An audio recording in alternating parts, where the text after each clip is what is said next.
오후 예배에 참여해 주신 여러분 정말 감사합니다.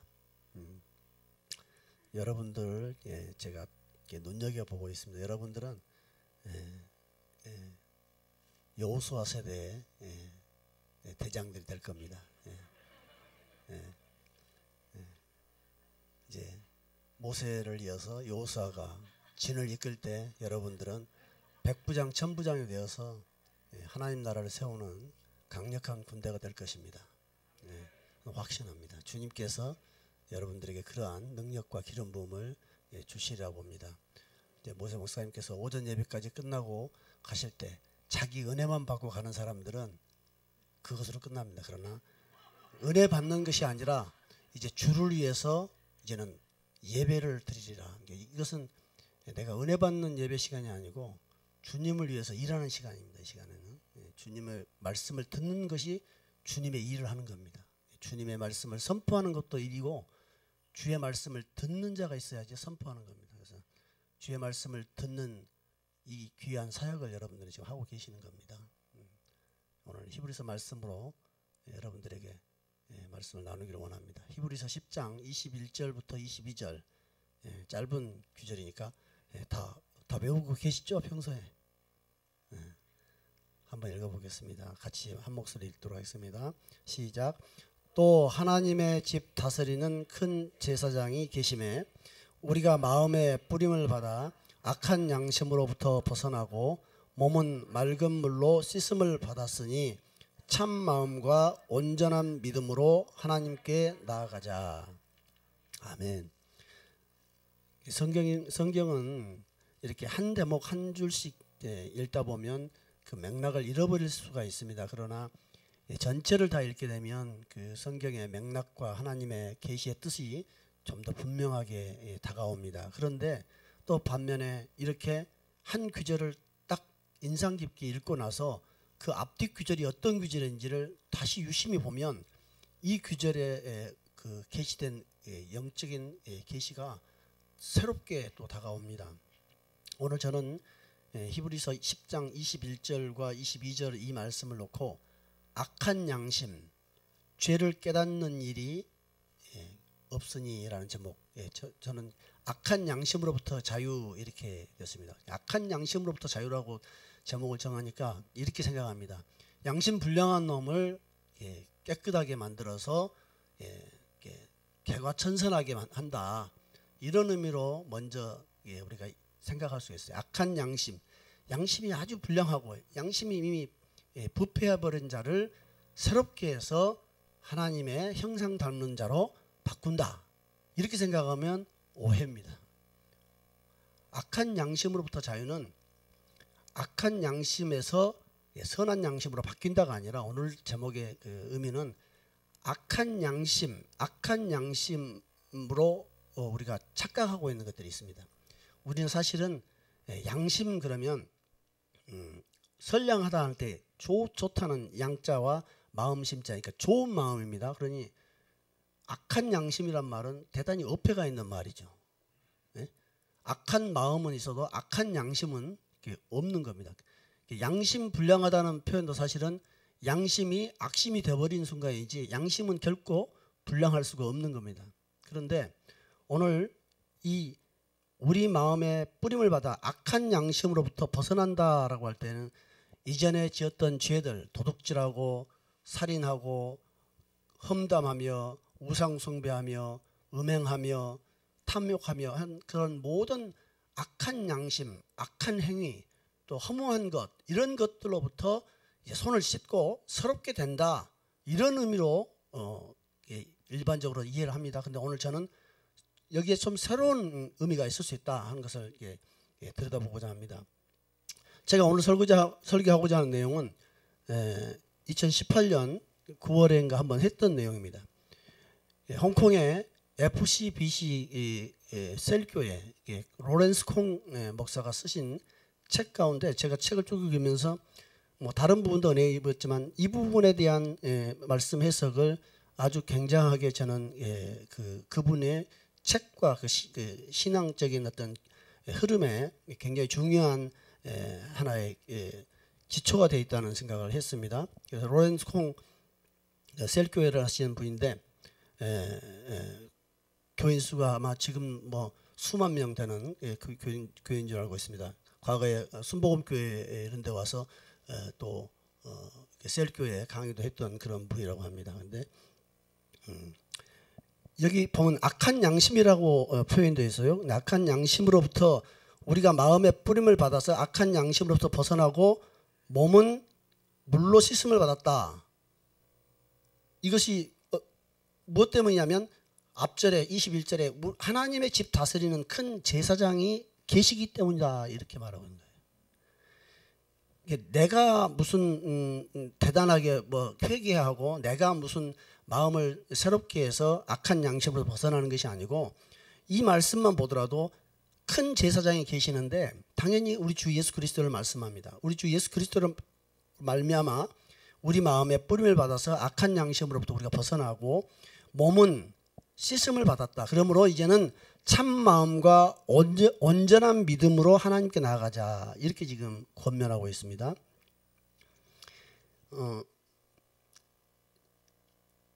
히브리서 10장 21절 22절이죠. 10장 초반부를 보면 이런 표현이 있습니다.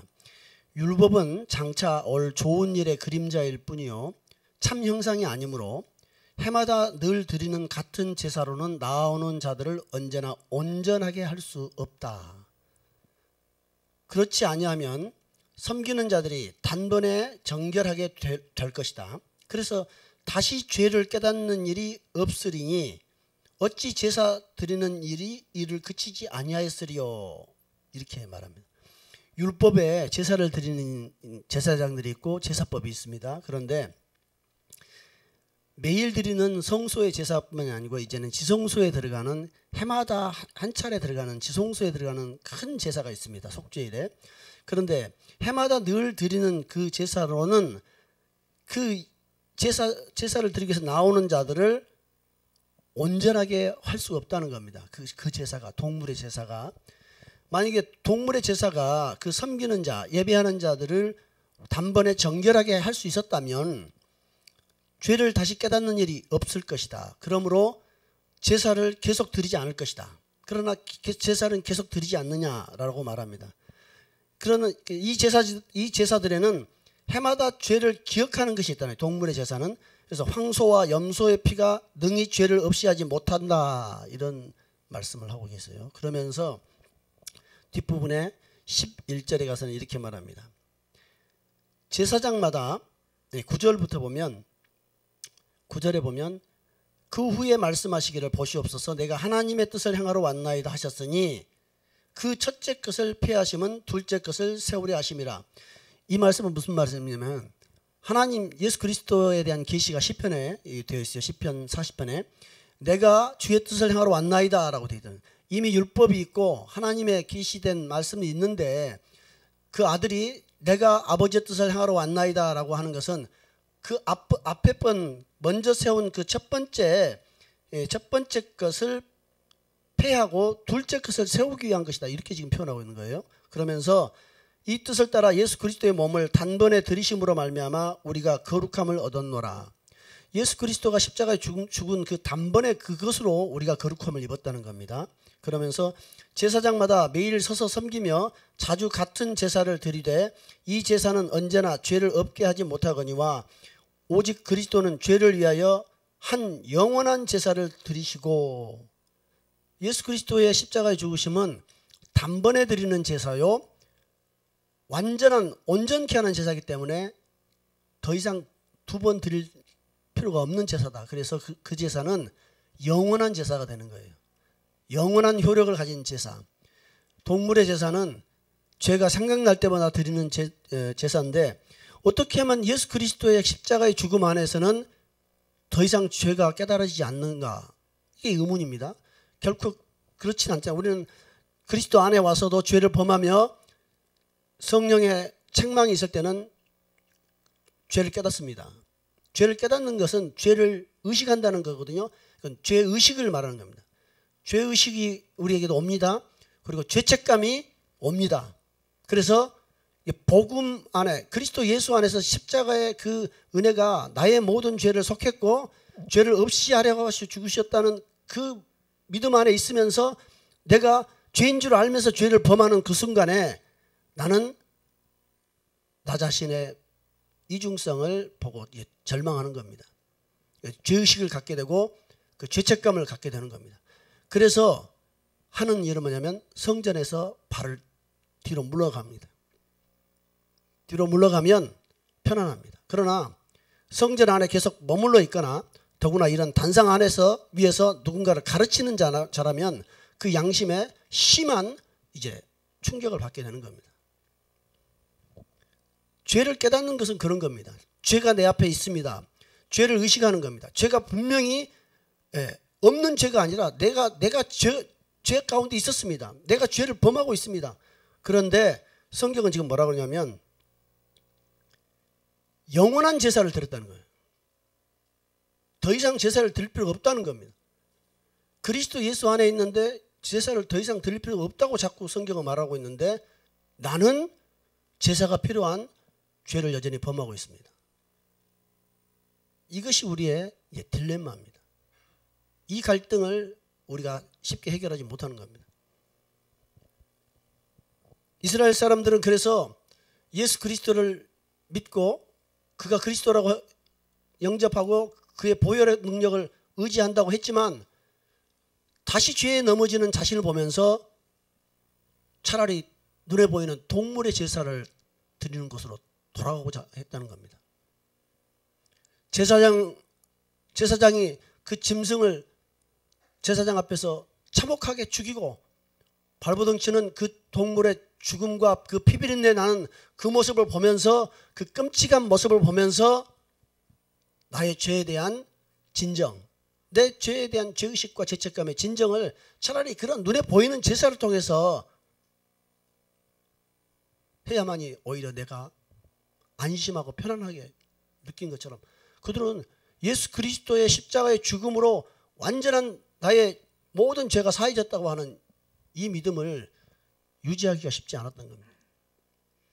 과거의 내 죄는 내가 용서받기를 내가 믿겠지만 내가 그리스도 안에 있으면서 다시 죄를 범하거나 죄에 다시 떨어질 때 그것은 그리스도의 히브리서 10장에 말씀하신 그리스도의 보혈을 능욕하는 것이나 마찬가지인데 이제 이런 문제들이 이제 오는 겁니다.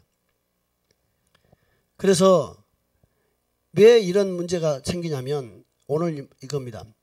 악한 양심으로부터 벗어난다. 악한 양심으로부터 벗어난다는 것이 마치 이제 죄 짓지 않는 양심으로 내가 이제 그리스도 예수 믿으면 바뀌어야 되는데 바뀌는 것으로 내가 믿고 있는데 나는 여전히 죄를 범하니 악한 양심으로서 벗어나지 못한 상태입니다. 그러면 결국에는 나는 그리스도와 상관이 없는 자요 하나님의 구원과도 상관이 없는 자 아닌가 하는 이제 혼란과 두려움에 빠질 수밖에 없습니다. 오늘 이 악한 양심이라고 하는 양심이라는 단어가 헬라어로 슈네이데 세오스, 슈네이데이신 이런 발음을 하는데 죄를 깨닫는 일은 슈네이신 하마르티오는 이제 죄고 악하다라는 것은 포네라스 슈네이데오스와 슈네이신은 같은 어원입니다. 악한 양심과 죄를 깨닫는 것이 같은 단어예요. 같은 의미예요. 어떻게 그렇게 같을 수가 있는가?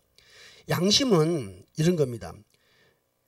지금 우리가 성경에 양심이라고 번역된 디모데 전서라든가 보면 선한 양심을 가져라 할 때 선한 양심이라는 것은 하나님을 향해서 선을 행하고자 하는 그런 열심이라든가 이런 것들을 말하는 겁니다. 그런데 우리 성경에 지금 양심이라고 번역된 것들 중에서는 신념에 가까운 것들이 꽤 많이 있습니다.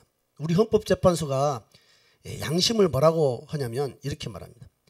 어떤 일의 옳고 그름을 판단함에 있어서 그렇게 행동하지 않고는 자신의 인격적 존재 가치가 허물어질 것이라는 강력하고 진지한 마음의 소리. 다시 한번 읽어드릴까요? 우리 헌법재판소가 양심적 병역 거부 이런 말 들어보셨죠? 여호와 증인들 군대 가기 총잡기 집총 거부하는 것들 때문에 그들을 이제 감옥 보내다가 이제는 이제 대체 복무를 시키면서 양심적 병역 거부라는 말을 합니다. 그런데 이 양심은 어떤 일에 옳고 그름을 판단함에 있어서 그렇게 행동하지 않고는 나의 인격의 존재 가치가 허물어질 것 같은 강력하고 진지한 마음의 소리, 마음의 부담 뭐 이런 것이라는 거예요. 양심이. 그러나 사실 이것은 어떻게 보면 양심이라기보다는 정당하다고 믿는 신념에 가까운 거예요. 신념. 그래서 양심적 병역 거부라기보다는 종교적 신념에 따른 병역 거부 이렇게 표현을 해야지 온전한 표현입니다. 사실은. 근데 오늘 이 시네이데세우스 같은 어원으로 쓰고 있는 이 악한 양심 할 때 양심은 악한 양심이 죄를 깨닫는 일, 죄를 의식하는 일. 양심이 로마서 3장에서는 율법이 없는 자에게는 양심이 율법의 기능을 한다고 합니다. 율법이 없는 이방인에게는 양심은 다른 사람의 선과 악을 구분도 하지만 내 속의 선악을 내가 구분합니다. 그래서 이 양심이 일종의 죄를 깨닫게 하는 일종 측정기예요. 죄를 의식하게 하는 측정기입니다. 그런데 예수 그리스도의 제사는 죄를 깨닫는 일이 없어야 한다는 거예요. 죄를 의식할 수 없어야 된다는 거예요. 도대체 그러면 예수 그리스도의 그 십자가의 죽으심의 그 은혜를 내가 믿고 있는 사람이 그 은혜 안에 있으면서 내 양심으로 죄를 의식합니다. 부끄러운 걸 의식해요. 그런데 이 성경은 뭐라고 하냐면 동물의 제사는 단번에 정결하게 해서 다시 죄를 깨닫게 하는 일이 없어야 하는데 그렇지 않다는 겁니다. 동물의 제사는. 동물로 드리는 제사는 결코 섬기는 자를 단번에 정결하게 할 수 없다는 거예요. 그래서 단번에 정결하게 하고 온전하게 하게 되면 다시 죄를 의식하는 일이 없게 된다는 거예요. 죄의식을 가지지 않는다는 거예요. 죄책감을 갖게 되지 않는다는 거예요.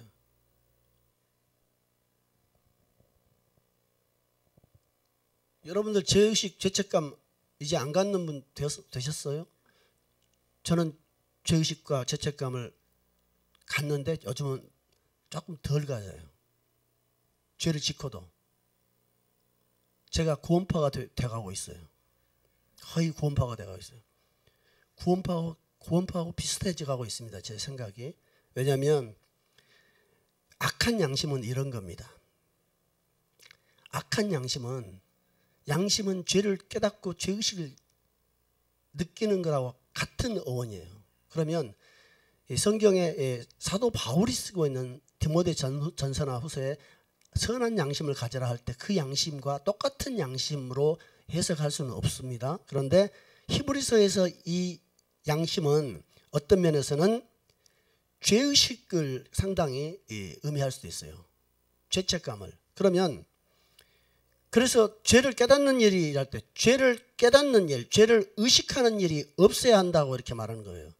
동물의 제사가 결코 사람을 온전하게 할 수 없고 동물의 제사가 만약에 단번에 정결하게 한다면 다시 죄를 깨닫는 일이 없어야 하는데 해마다 죄가 기억나서 그 죄의 형벌을 피할 길이 없다는 생각 때문에 제사를 계속 드린다는 거예요. 제사장에게 짐승을 가지고 와서 제사를 드린다는 거예요. 그런데 예수 그리스도 안에 있는 제사는 영원한 제사라는 거예요. 자기 몸을 단번에 드렸다는 거예요. 나는 그렇게 느끼냐 안 느끼냐가 중요한 게 아니고 지금 진리가 그랬다는 거예요.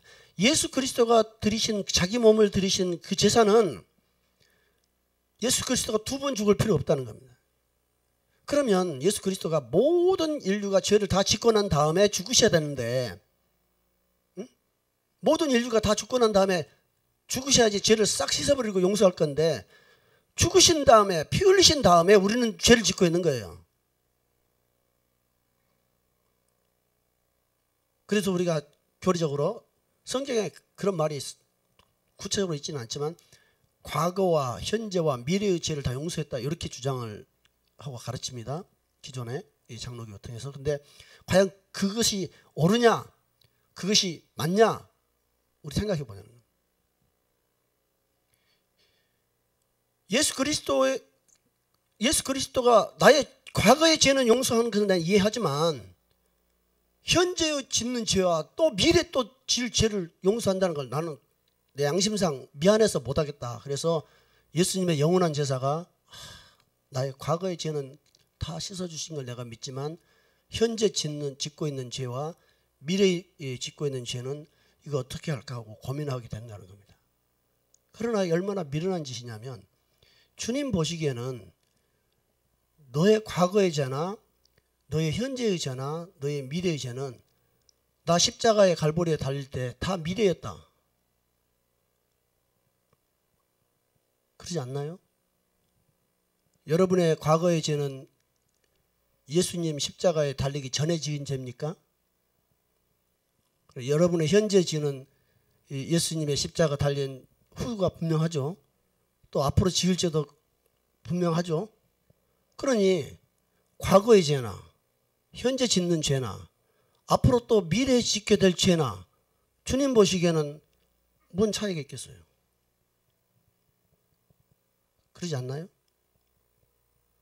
우리가 예수님을 만난 기준으로 봤을 때 과거의 죄도 있고 현재의 죄도 있고 미래의 죄도 있지만 주님 보시기에는 다 내가 십자가에 피 흘린 다음에 태어날 내 자녀들이 죄 가운데 살다 죄 가운데서 죽는 그것에 불과한 거죠.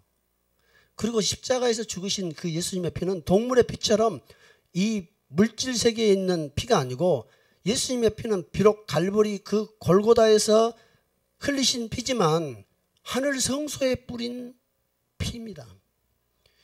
그 피는 그냥 육으로 나서 육으로 끝나는 인생들의 피가 아니고 영이신 말씀이 혈과 육이 되어서 그 혈과 육을 찢으셔서 흘리신 피므로 주님의 피는 혈과 육이면서 영이며 영원한 영의 몸이라는 거예요. 그러므로 주님의 십자가에 흘리신 피는 하늘 성소에 뿌리셨다고 히브리서는 말하고 있습니다. 그러니 하늘 성소에 뿌린 그 영의 세계에서는 과거도 없고 현재도 없고 미래도 없고 그냥 영원할 뿐입니다. 모든 시간이 주님의 영원 안에 있는 겁니다. 그러니 우리가 봤을 때는 과거고 우리가 봤을 때는 오늘 이후에 미래가 있을지라도 주님 보시기에는 다 주님의 시간 영원 안에 다 들어와 있는 시간에 불과합니다.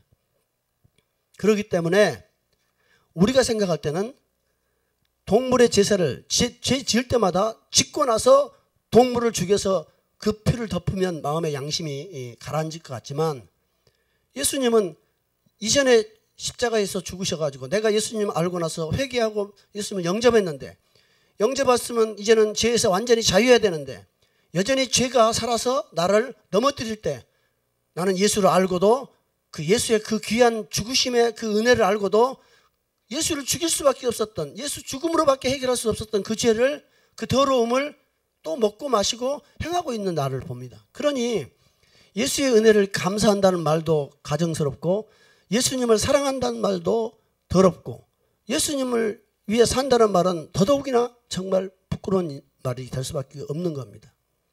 그러나 주님은 이렇게 말합니다. 너를 악한 양심으로부터 벗어나게 하려고 한다.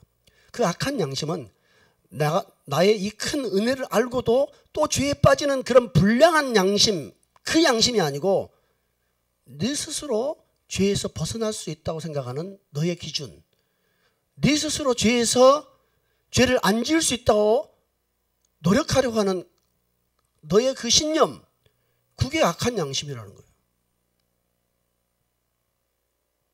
근데 그 악한 양심은 할 수 있는 일은 죄를 깨닫는 일밖에 없어요. 죄의식을 가질 수밖에 없는 그 기능밖에 못하는, 죄책감을 갖는 그 기능밖에 못한다는 거예요.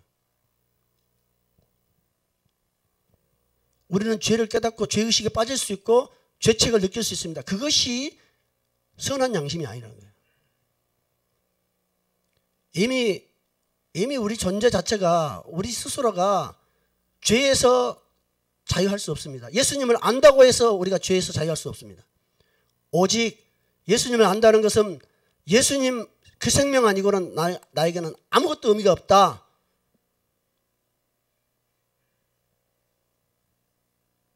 죄를 안 짓는다고 생각하고 또는 죄를 짓지 않기 위해서 몸부림치는 것도 소용이 없다.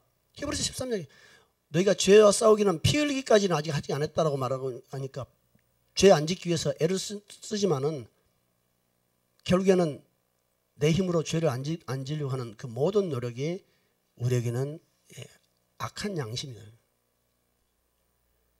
우리는 예수님을 알기 전에도 죄의 종노릇한 자지만 예수님을 안 이후에도 우리 스스로는 죄의 종노릇을 할 수밖에 없는 자입니다. 그러니 예수님을 안다는 것은 앞으로 죄 짓지 말자, 이전의 죄를 용서받았으니 앞으로는 죄 짓지 말자가 아니라 내 생명은 부패한 생명인 것을 알고 내 생명을 따라 살지 않는 것, 내 생명을 의지하지 않는 것, 그것입니다.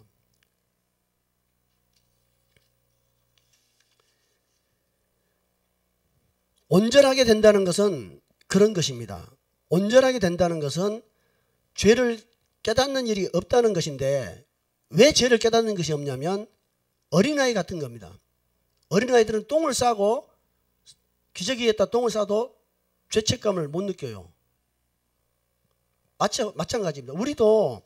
우리가 죄를 지으면서 죄가 죄인 줄 알고 죄로 인하여 두려워하고 죄를 부끄러워하는 순간에 죄를 떠나서 죄를 이제 짓지 않거나 죄에서 자유한 삶, 그리스도의 형상을 닮은 삶으로 갈 것 같지만 실제로는 그렇게 안 된다는 거예요.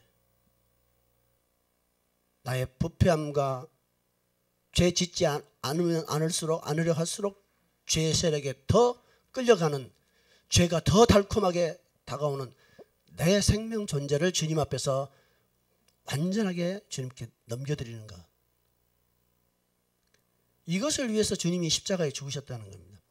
너와 너의 생명을 품고 내가 십자가에 죽었으니 이제 너는 죄에 대해서 죽은 자다. 그러니 네가 죄를 안 지을 것처럼 살지 말고 이미 네가 죽은 자로 살아라는 거예요. 그리스도 안에서 죽은 자가 되는 것이 믿음으로 사는 겁니다. 그리스도 안에서 죄를 짓지 않기 위해서 힘쓰고 애쓰는 자는 사실은 악한 양심을 의지해서 살아보려고 발버둥 치지만 악한 양심에서 벗어날 수가 없는 거예요. 양심은 끄집없이 나를 죄의식과 죄책감에 포로잡아서 나를 이겨버려요. 그 양심은 살아서 나를 계속 너는 더럽고 죄인이다라고 계속 나를 누릅니다. 그러나 바로 이런 자임을 내가 주님 안에서 고백합니다. 예수님이 십자가에서 죽으시고 나를 품고 죽으신 것은 바로 이런 나의 양심. 내 양심은 악한 양심입니다. 예수를 안다고 해서 선한 양심이 될 수가 없는, 선한 양심이라는 것은 최소한 이런 겁니다. 다른 사람들에게 피해 주지 않고 다른 사람들한테 덕이 되는 일들을 하는 것은 좋은 마음, 선한 양심이라고 표현할 수 있습니다. 그러나 이 선한 양심은 결코 우리를 구원하지 못합니다. 오히려 이 악한 양심에서 우리가 벗어나야 합니다. 악한 양심은 내가 할 수 있다는 것, 내가 죄를 깨닫고 죄책감에 빠진다는 그 순간은 사실은 내가 이제 죄를 짓지 않을 수 있는 존재가 됐다고 착각하는 순간에 이제 죄를 짓게 되면 결국 죄의식과 죄책감에 사로잡힐 수 있는 겁니다. 죄를 짓고 나서도 회개치 아니하고 돌이키지 않는다면 주님의 나라에 기업이 없다고 사도 바울은 계시하고 있습니다. 그러나 죄를 짓고 나서도 그 죄의식과 죄책감으로 인해서 그것을 악한 양심에서 이제 나는 이 악한 양심에서 벗어나야겠다 하고 이렇게 발버둥 치고 이렇게 하는 것들은 사실은 악한 양심에 의해서 더욱더 수렁에 빠지게 되는 겁니다. 내 자신의 존재가 결코 결코 이 허망한 일과 죄에서 벗어날 수 없다는 이 나의 완전한 무능력을 주님 앞에서 인정하고 이제 믿는 겁니다. 예수님이 십자가에 죽으시고 결국 그 죽으심을 내가 받아들일 때 나도 죄에 대해서 죽은 자였다. 그렇게 해서 죽는 것이지 이제 내가 이제는 죄를 미워해야겠다. 주님의 은혜를 알았으니 나는 이제 죄와 싸워야겠다. 이렇게 선한 양심을 자기가 갖는다고 노력하지만 사실은 그 양심이 자기를 승리케 해주지 못합니다. 오직 예수님이 십자가에서 죽을 때 나는 이미 죽어버렸다. 나는 나로서는 아무것도 할 수 없는 자다. 나는 여전히 주님 밖으로 나오면 나는 죄를 즐거워할 수밖에 없는 그런 자다. 그렇게 알고 나를 그래서 내 생명을 미워하는 겁니다. 죄를 안 지려고 감시하고 노력하는 것이 아니라 내 생명 자체는 이미 그런 자다.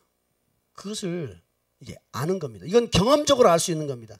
철학적으로나 이론적이 아니라 자기 자신을 주님의 말씀으로 비춰보면 우리는 그런 자임을 압니다. 그런데 성경은 이렇게 말합니다.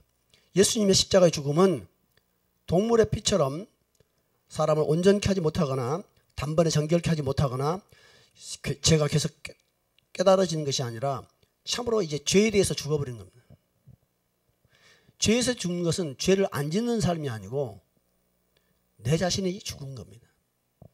나 자신이 십자가에서 무력한 존재이며 그리스도 안에서 완전히 죽은 자라는 사실, 사형 선고를 받아버렸고 이미 사형을 당한 자라는 사실을, 그래서 자기를 부인하고 자기를 미워한다는 겁니다. 이 쳐 죽일 놈. 그때 주님께서 십자가에서 우리를 죄와 함께 못 박은 사실을 우리가 쟁취할 수 있는 것. 이 땅에 사는 동안에도 완벽하게 이걸 쟁취 못합니다. 주님께서 오셔서 완전하게 사망을 멸하시고 나면, 어둠의 세력을 다 멸하고 나면 그때는 우리가 죄에 대해서 죽은 자임을 완벽하게 완벽하게 확인할 수 있습니다. 오늘 히브리서에 보면 이렇게 되어 있습니다. 제사장마다, 히브리서 10장 11절 보면 제사장마다 만일 서서 섬기며 자주 같은 제사를 드리되 이 제사는 언제나 죄를 없게 하지 못하거니와 오직 그리스도는 죄를 위하여 한 영원한 제사를 한 번 드렸는데 영원히 가기 때문에 영원한 제사입니다. 하나님 우편에 앉으사, 영원한 제사를 드리고 끝난 게 아니고 하나님 우편에 앉으사 그 후에 자기 원수들을 자기 발등상이 되게 하실 때까지 기다리시나니 그가 거룩하게 된 자들을 한 번의 제사로 영원히 온전하게 하셨느니라. 우리는 온전하게 된 겁니다. 온전하게 된 거예요. 왜냐하면 나 죄 짓고 있는데요. 그래, 온전하게 된 거라니까. 온전하게 된 거라고. 주님은 온전하게 된, 네가 찝찝하든지 말든지 온전하게 된 거다. 주님이 말씀하셨다. 단번의 제사로 온전하게 됐다. 온전하게 하셨다. 온전하게 하셨는데 이것은 언제 완전한 이 온전함이 드러나냐면 주님께서 보좌 우편에 앉으셔서 시편 110편 1절의 말씀처럼 내 주에게 이르시되 너의 원수가 네 발등상 아래에 굴복할 때까지 너는 내 우편에 앉아 있으라 하셨던 우리 주님이 고린도서 15장 24절 25절 말씀처럼 그 통치자와 권세와 이 어둠의 영들을 다 사로잡아 이기시고 나라를 아버지께 바치는 그날 우리가 온전해졌다는 것이 완전히 확인됩니다. 그러니 지금 이 땅에서 우리가 온전하게 됨을 부분적으로 확인하고 누리는 것은 이 영들을 정복해야 합니다.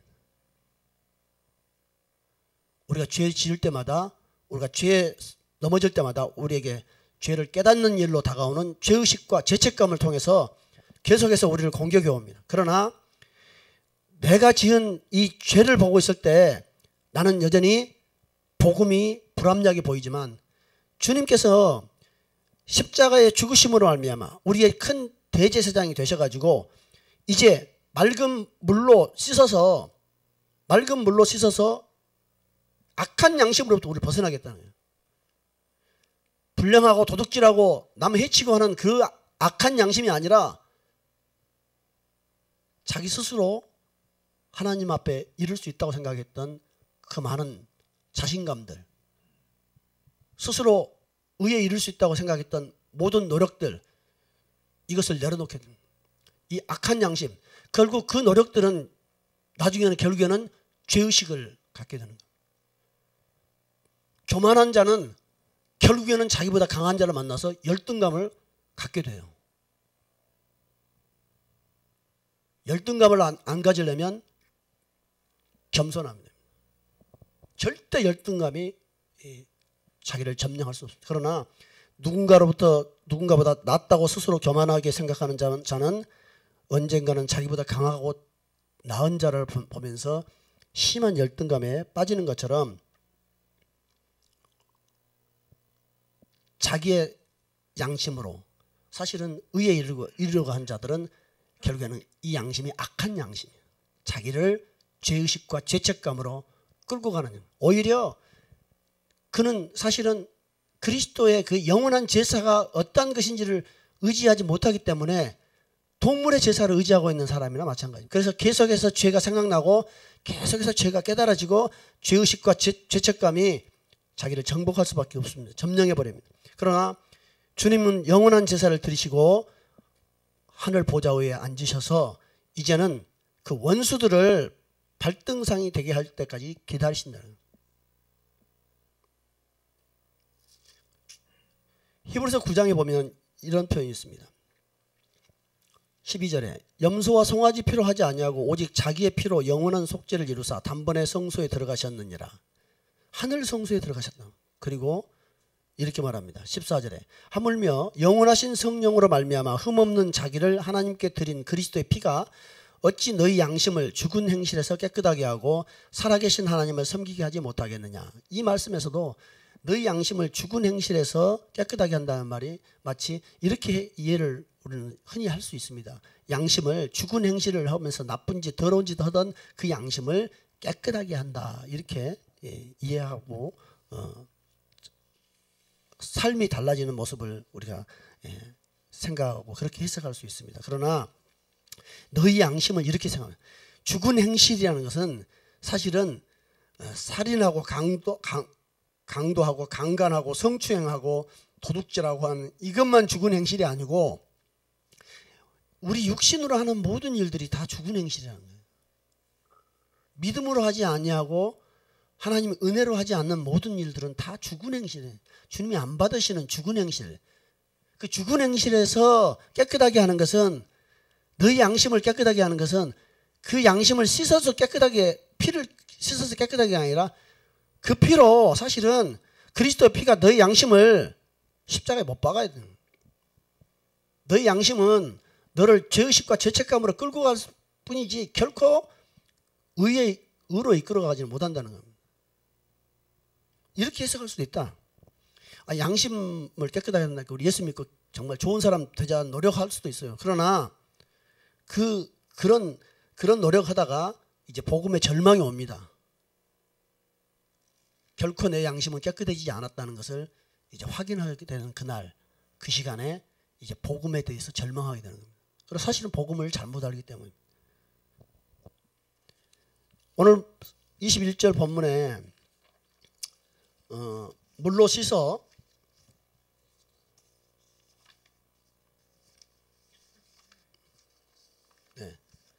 몸은 맑은 물로 씻음을 받았다 되어 있죠. 이제 에스겔서 36장에 이제 그 포로된 이스라엘 유대인들을 하나님이 회복하셔가지고 맑은 물을 너희에게 뿌려서 너희를 정결케 하며 너희 모든 더러운 곳에서와 모든 우상 숭배에서 너희를 정결하게 할 것이다 하는 에스겔서 36장에 이 말씀이 있습니다. 이 말씀이 에베소서에서는 그리스도에 대해서 말씀하십니다. 그리스도께서 교회를 사랑하셔서 자기 자신을 내어주셨다는 겁니다. 십자가에 내어주셨죠.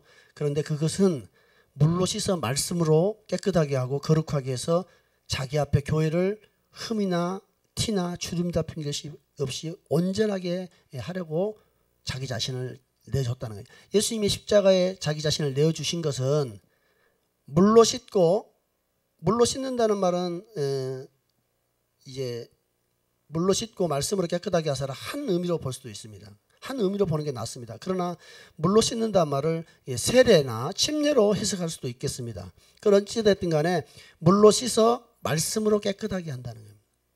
주님의 말씀으로, 하나님의 말씀으로 깨끗하게 한다는 거예요. 그런데 하나님의 말씀으로 깨끗하게 한다면 예수님이 그냥 입으로 말로만 하면 될 텐데 십자가에서 피 흘려 죽으심으로 말씀으로 깨끗하게 한다는 거예요.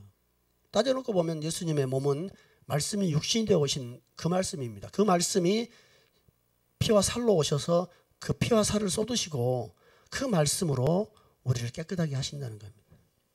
에베소서 5장 26절의 이 말씀을 세번역으로는 그리스도께서 그렇게 하신 것은 교회를 물로 씻고 말씀으로 깨끗하게 하여서 거룩하게 하시라는 것이다. 이렇게 해서 번역을 해놨습니다. 쉬운 성경에는 그리스도께서는 교회를 물로 씻고 말씀으로 깨끗하게 하셨습니다. 이렇게 말씀. 요한복음에서 예수님은 제자들에게 이렇게 말해요. 나는 포도나무요 너희는 가지다.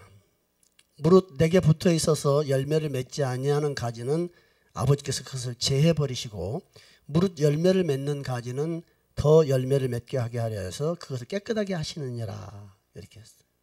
그런데 어떻게 깨끗하게 하냐? 너희는 내가 일러준 말로 이미 깨끗하여졌다. 주님의 말씀, 입에서 나오는 말씀, 주님이 그 말씀이신 주님이 그 살과 피를 쏟으셔서 우리에게 주신 그 말씀. 그래서 주님은 내 말은 영이다.